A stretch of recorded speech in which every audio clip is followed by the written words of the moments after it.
Okay, so first thing first, how are you?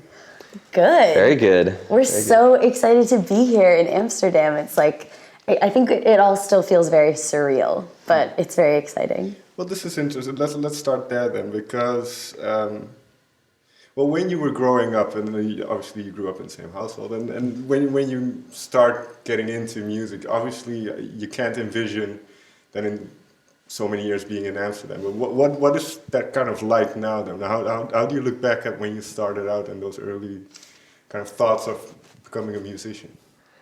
It's like Eva said. I mean, it's surreal to be here. It's surreal to think that we're here because of our band. And I mean, to me, I feel like we've been a band for such a long time. In my mind, we're still playing local shows in New York, just trying to beg our friends to 5 friends to come, and Right. And so the fact that we're here now, and obviously even earlier than that, just playing music as kids, it's wild. It's wild. It is really wild. I think I keep just having to remind myself and stop and be like, whoa, like we're here, like not because we're on vacation, which would also be wonderful, but like, just because we 8 years ago, like by accident started a band and now we're here. And like, and as Sam said, because we've been a band for so long, I think, there are still moments where I'm like, oh, I remember, we spent so long being a band that no one knew about that I think like it's hard to break out of that mentality and especially be like halfway across the world and be like, people know our music. It's crazy.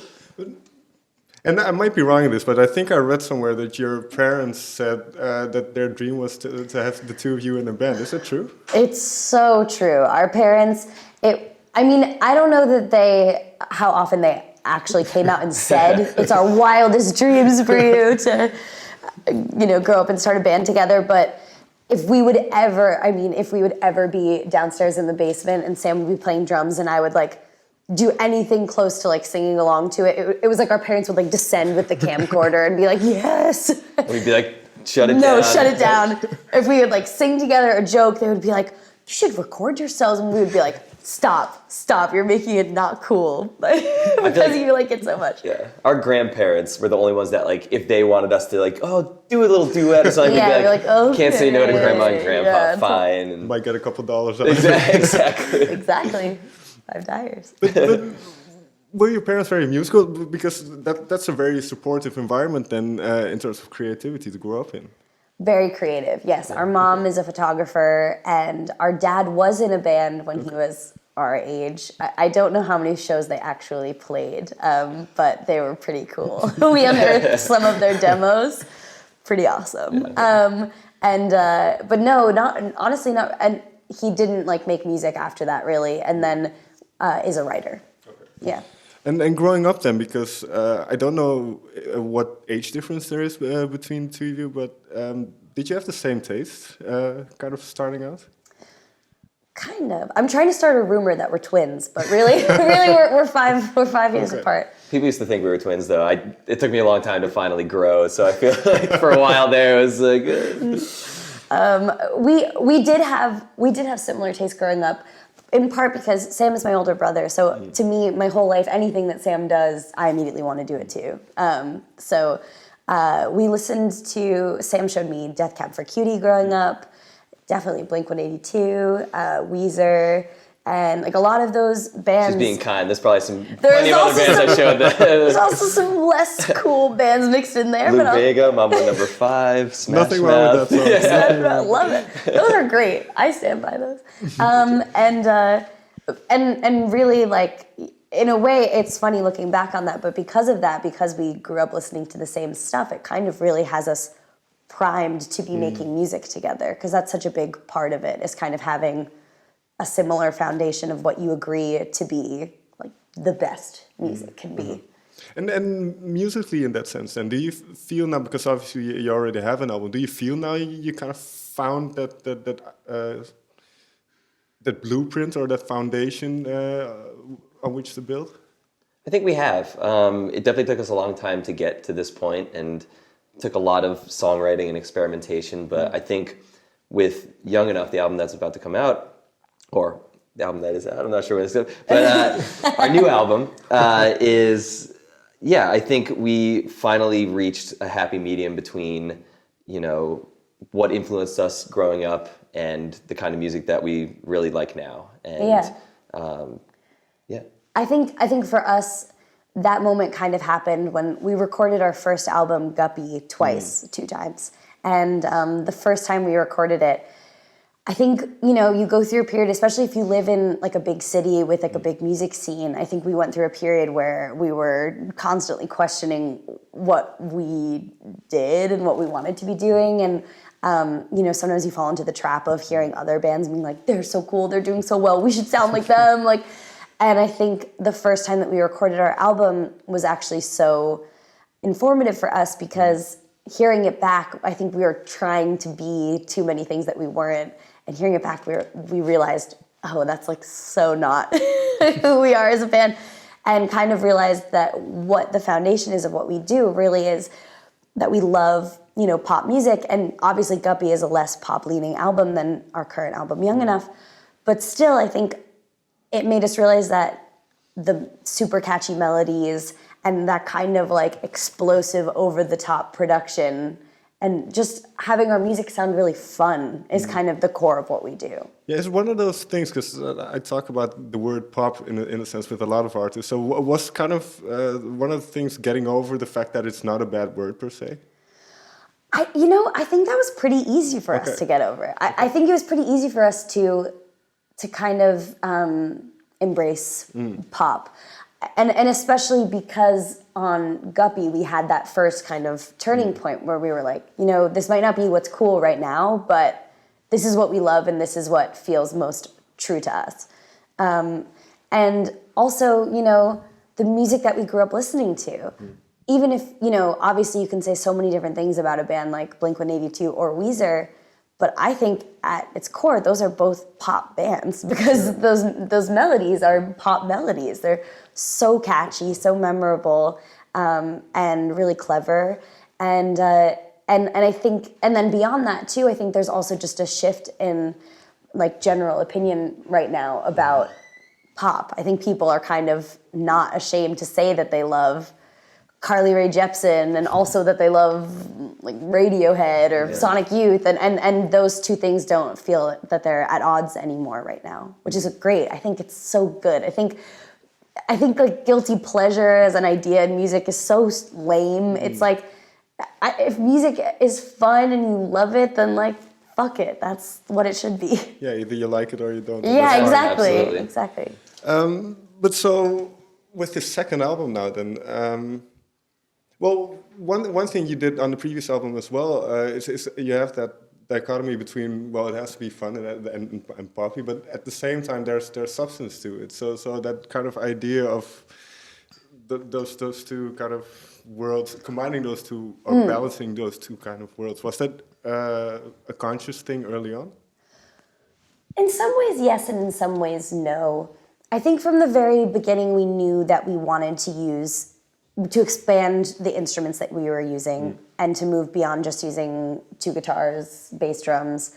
And I think we were really excited to just experiment and see where trying different things led us. And I know also that our taste in music was shifting more and more towards pop music. I think the music that we were really obsessed with while we were writing this album was like the Lorde album, Melodrama, and Superorganism, their debut album, and you know, and Carly Rae Jepsen, and there's just a lot of stuff that we were feeling really inspired by, and it all seemed to kind of be more in this more pop-leaning world. So it felt really natural. But at the same time, like, you know, we also before recording had written close to 30 songs. Okay. And I kind of feel like what ended up happening was we wrote that album that would have logically followed Guppy and then wrote like 20 more songs after that. So I think it was so important to us that we just didn't make the same album twice. And it was kind of a really great writing exercise to get that out of the way, to kind of like get that out of our systems, like the songs that came first to us, you know, our first instincts, and then see what happened when we wrote more. So a good example, I think, of that is "Hurt Me," which is sonically quite different than the first album. So how does a song like that then come together? Is it just experimenting in the rehearsal room in the studio? Well, I'll start off, but you could definitely. We happened to see Lorde on her Melodrama tour, and it was incredible. And something we were really just moved by was how somehow the most impactful songs that she played during the set weren't the really bombastic, in your face kind of like huge productions. It was actually the really stripped back performances of I guess Liability and Writer in the Dark. And so Eva, it was basically like, well, I want to do that. So that was the only song on the album where we were like, I want a song like that. And we went into it being like, we want to write a ballad. Usually we don't really write songs that way, but this was the final buzzer beater of the album. We had basically recorded the majority of the album, and then we came back in to record 2 more songs, which ended up being Heaven and Hurt Me. And I was like so determined. I was like, I want to try it and see what it would sound, because I think maybe sonically that is the most different song on the album. Yeah. Because on Guppy, that album is so full throttle. It's like 100% of the time, which is cool. But I think on this album, we really wanted to experiment more with like space in the music and like just, I don't know, more diversity. And so that seemed like the most opposite end of the spectrum we could do. And I felt like pressure before writing it, because I was like, oh, I want this. And Sam was kind of like, we don't need it, like whatever. And he's right. But I was like, no, I feel like I need it and I want it. And but it kind of came out pretty naturally. But that's an interesting thought, because you say, well, I wanted it. It's something I wanted on the record.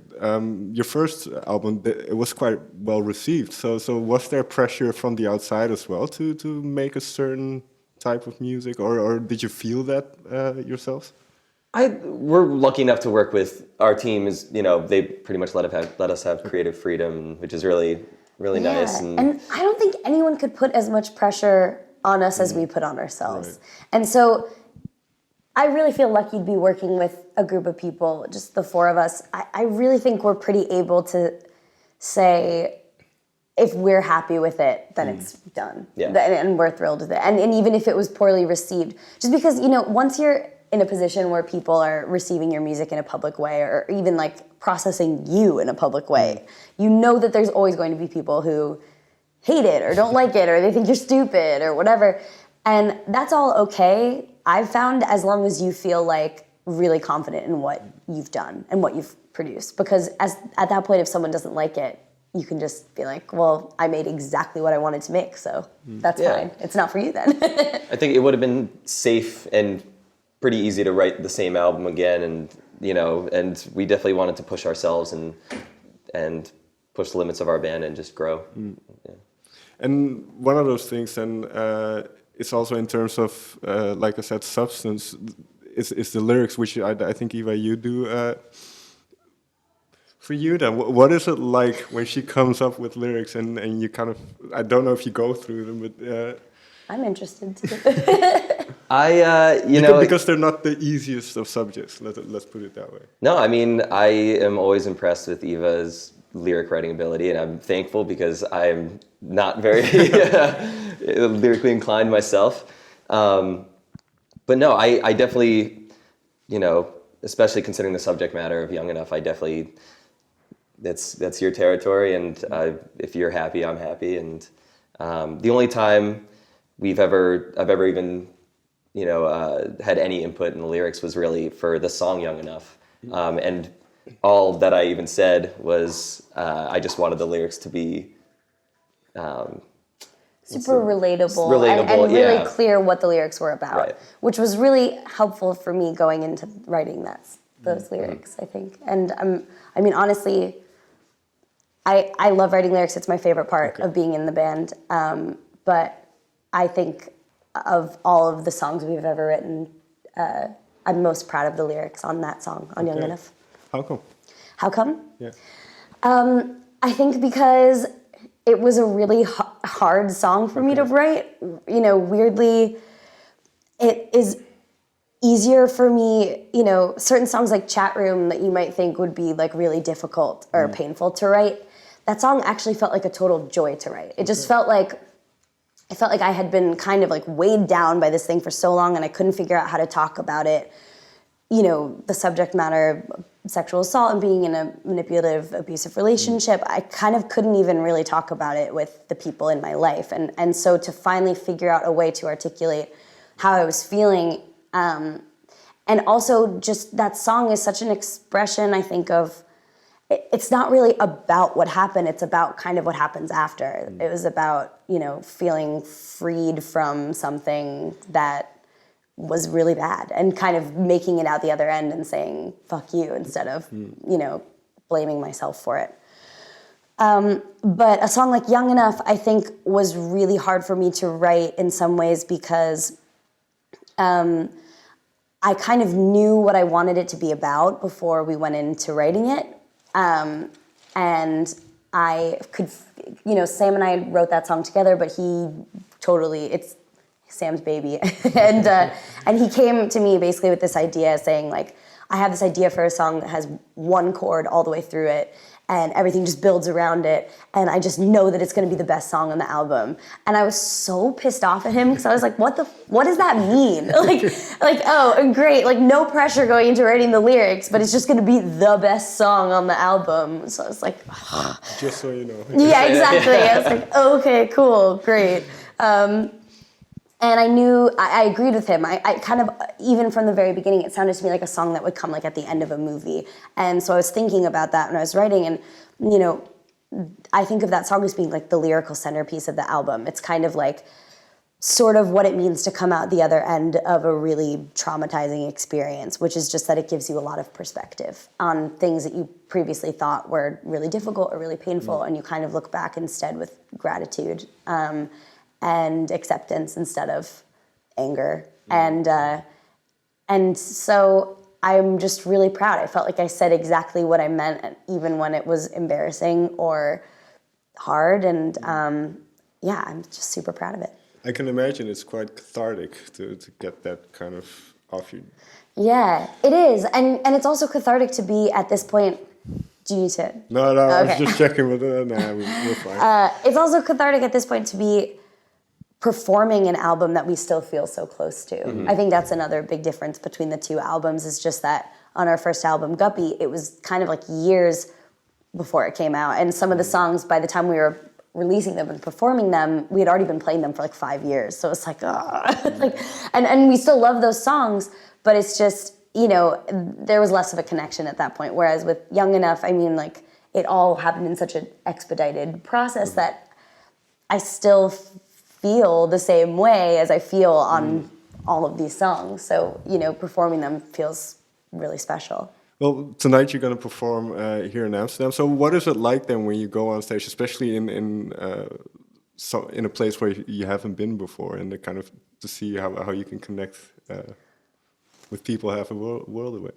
It's always amazing. I can't believe people want to see us. You know, no, I mean, it's definitely a little nerve-wracking playing somewhere you've never played before. You have no idea what to expect from the crowd and everything. But yeah, all you can do is just play what you've been playing and try to put on a great show. And it's just really exciting to play to new crowds. And yeah, and I think, like, you know, excuse me, you know, we have toured in the UK before, and we just assumed that at all of those shows it would just be like to two people who were like, who is that?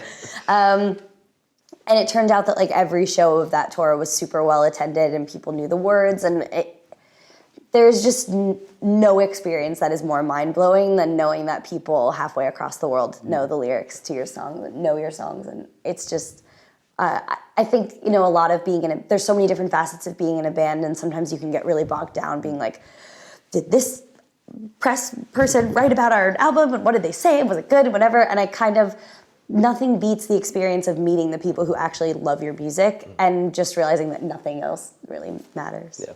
It's really cool. To round off then, what is one of the best reactions you've heard to your music? Like in the press or maybe just somebody coming up to you and saying, hey, something about the music. So many. It's always, the best is always hearing from fans of our music. And I think, the best experience for me is always whenever we play a show and people are singing back the words and singing along with us. It's just kind of a really insane experience. And then also just, anytime that you hear that your music helps someone through something difficult, there's kind of nothing better than that. Last question then, because last album, like I said, it was quite well received. For this album then, what is your definition of success in a way? Because you mentioned kind of that touring and seeing the reactions in people's faces, but where do you see the future, so to say? What kind of career do you envision? We're very ambitious. And I think we want to take this as big and far and wide as we possibly can. I think we really love feeling like it's growing. And so I always say that like my greatest ambition for this album or just for us in general is to, as soon as we achieve one dream, to always have like a new dream that we're working towards. And to always feel like it's growing. Yeah. I think for this album specifically, I think we made an album that we're all tremendously proud of. And I think in that way, it's already a success for us. And we hope it reaches more people and we grow and everything like that. But I think being able to pay our rent a little more easily that'd be nice. One last thing about this then, because I think on the first album you still had some side jobs here and there, and then you kind of, for this one you decided, well, no, let's just go full. Yeah. Was that a scary decision? Wasn't a scary decision. It felt awesome. just to decide, we're going to quit our... Scary. Yeah, exactly. Making the decision was like, cool, we've made it. And then we were paying rent the next month. Like, so how are you going to do this again? Yeah, exactly. And it still sometimes feels like that. But I think, too, we would not have been able to write this album if we had day jobs or if we were still at school or, the other ways we've written in the past. I think, like, we needed to fully devote ourselves to writing this.